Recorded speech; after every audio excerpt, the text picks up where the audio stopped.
Good afternoon, I'm Malcolm Jordan and this is your Midday News Fix for Thursday the 10th of July. The Associate Justice Minister says her shake-up of anti-money laundering rules will ease pressure on small businesses. McCrae says the current laws mean many face high levels of complexity and time-consuming scrutiny. She's creating a new customer due diligence test to be used on businesses where money laundering or terrorist financing is deemed to be low risk. McCrae says existing rules are overkill.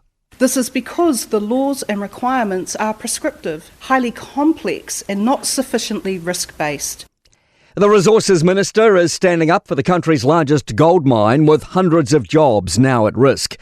Central Otago's McCrae's gold mine had plans for expansion rejected after it applied for a Wildlife Act permit so it could clear vegetation on its site.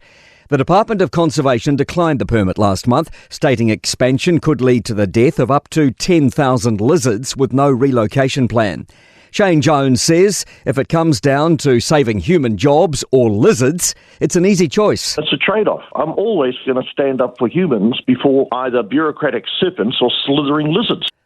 A man's due in court this morning charged with the murder of another man in Hamilton. Police were called to reports of shots being fired on Belmont Avenue in Chartwell just after 6:30 last night and found a 31-year-old man dead at the scene.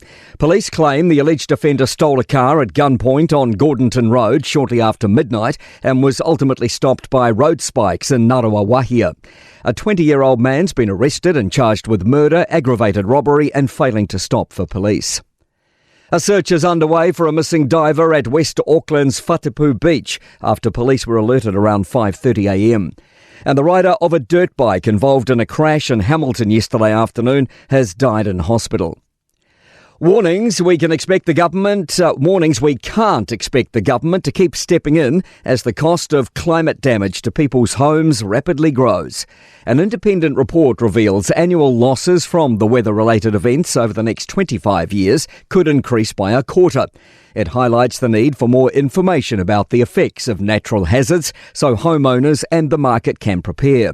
Chair Matt Winteray says it's financially unsustainable to keep treating the government as the de facto insurer. What we're saying is create some certainty around it, transition to a position where people have fair warning. Confidence that enough beneficiaries will be interested in helping clean up the flood-hit Upper South Island. The government activated a beneficiary task force in Tasman and Marlborough after severe weather in the last 2 weeks. Social Development Minister Louise Upston says there are 600 work-ready beneficiaries in Tasman alone. The 40th anniversary of the fatal bombing of the Rainbow Warrior has been remembered this morning with a service at Auckland's Viaduct. To sport. Timothy Tavatavanawai is set to become All Black 1,228 and the fifth player to debut this season, presuming he comes off the bench against France in Saturday's second test.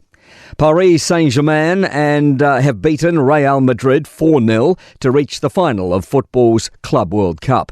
And a Spanish court has sentenced current Brazil coach Carlo Ancelotti to a 1-year suspended prison term and a $754,000 fine for tax fraud from his 2013 to 15 tenure as Real Madrid manager.